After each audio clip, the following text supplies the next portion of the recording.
పక్షుల కథ bird story in Telugu. ఒకప్పుడు ఒక అందమైన అడవిలో చాలా రకాల పక్షులు కలిసి సంతోషంగా జీవించేవి. అక్కడ కాకి, పిచ్చుక, గువ్వ, కోయిల, నెమలి ఇలా ఎన్నో పక్షులుండేవి. ప్రతి పక్షి తనకు తాను ప్రత్యేకమైన లక్షణాలు కలిగి ఉండేది. ఒకరోజు తీవ్రమైన వేసవి వచ్చింది. అడవిలో నీరు తగ్గిపోయింది.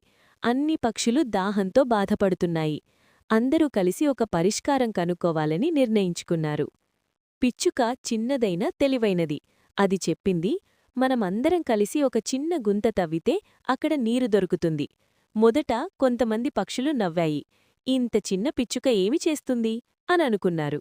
కాని కాకి మాత్రం అంగీకరించింది. చిన్నదైనా మంచి ఆలోచన చెప్పింది, మనం ప్రయత్నిద్దాం. అందరూ కలిసి పనిచేయడం ప్రారంభించారు. కొంతమంది మట్టిని తీసేశారు, మరికొంతమంది చుట్టూ శుభ్రం చేశారు. కొద్ది సమయం తర్వాత ఆ గుంతలో నీరు కనిపించింది. అన్ని పక్షులు ఆనందంతో కూశాయి, దాహం తీర్చుకున్నాయి.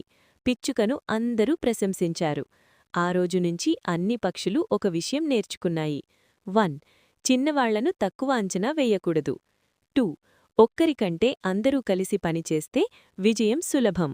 నీతి: ఐక్యతలో శక్తి ఉంది. చిన్న ఆలోచన కూడా పెద్ద సమస్యను పరిష్కరించగలదు. మీకు ఇలాంటి మరిన్ని కథలు కావాలా?